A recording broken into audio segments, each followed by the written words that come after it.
guitar balls I've seen so far. People up and down the beach.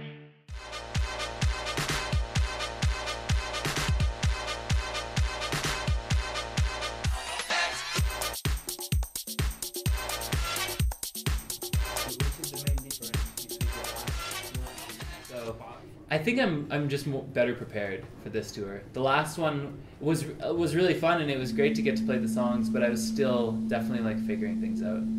Now I feel like, you know, I feel like I know how to like really get a crowd going and dancing, and so hopefully it happens tonight. Yeah.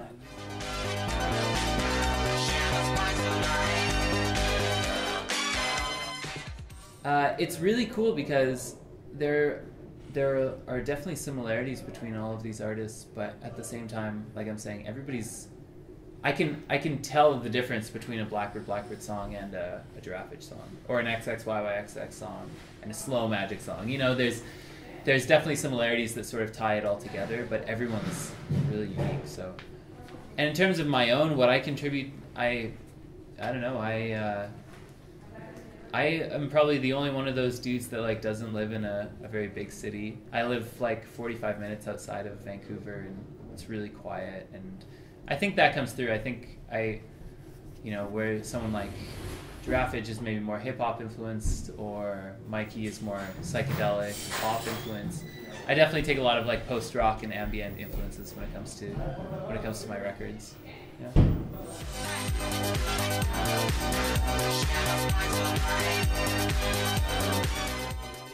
I don't know. I've never felt very bound by it.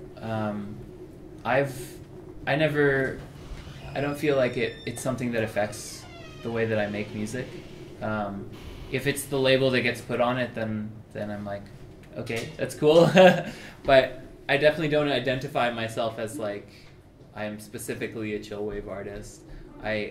All of my favorite artists throughout history have always been people that have reinvented themselves and are hard to pin down musically, and that's something I really aspire to do. So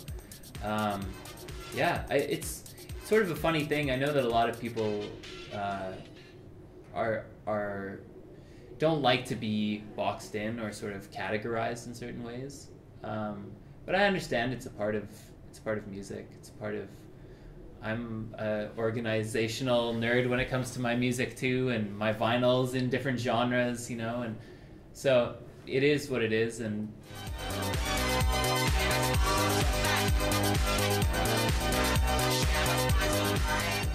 I mean, I think it's because essentially everyone has to start somewhere, right? So even those big bands at some point were, you know, playing house parties or playing, you know, small shows for their friends, and so I think that the world of the like rock star, it has disappeared, and even the big artists now, you know, respect and listen to lots of, you know, more underground music.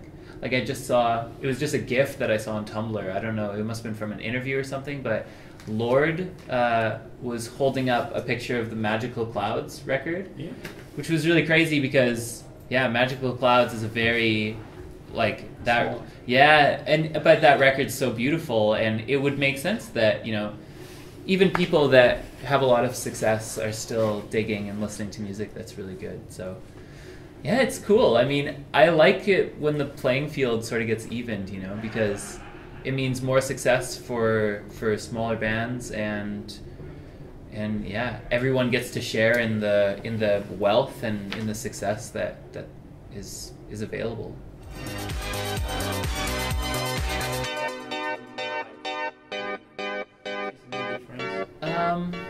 That's a good question.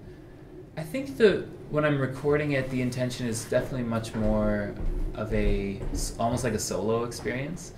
Since I create the music, so much of it in headphones, and it's intended to be very of almost an isolated experience listening to the music. It's really fun to find a way to sort of bring everyone else in on it, you know? So a part of that is playing more upbeat, more dance sort of focused music. It's just really cool to see people get involved and like let their guards down and just be like, this music makes me want to dance, and so I'm gonna dance, you know. And it's a really cool experience to get to do that, and at the same time, you know, still get to come home at the end of the night and have music that is specifically more for that. Like I said, I've always been a fan of artists that are doing different things, and so even with the live experience, I want to try and make it something that is a balance between those two. So, you know, like more techno, like dance beats, but also maybe in between songs there's an ambient song that sort of mellows everyone out, and yeah, a nice sort of in between house music and ambient music, basically. Yeah. How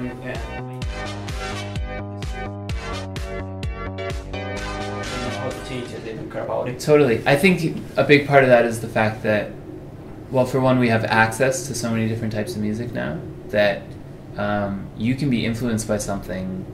You know, you can find a record that came out in the 70s that no one has heard of, but someone's uploaded the MP3s, and so, you know, you hear this thing and you're like, wow, I really want to make music like this, and you release it, and people say, oh, this doesn't sound like anything I've ever heard of, and so that accessibility is definitely, I think, inspiring experimentation in people.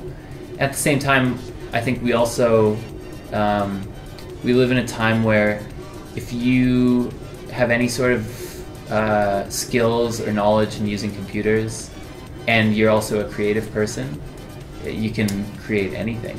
You know? There's almost no limits to the types of sounds that can be created, and, you know, different recording experiments. Like recording experimentation used to be such an expensive thing because you had to actually go to a studio in order to, you know, work with different sounds and different ideas. Now I can, you know, get out of bed in the morning, have a cup of coffee, and sit down and be like, what if I try and combine hip hop and punk music? Like, what's that going to sound like? And then I can record it myself, and I can do it.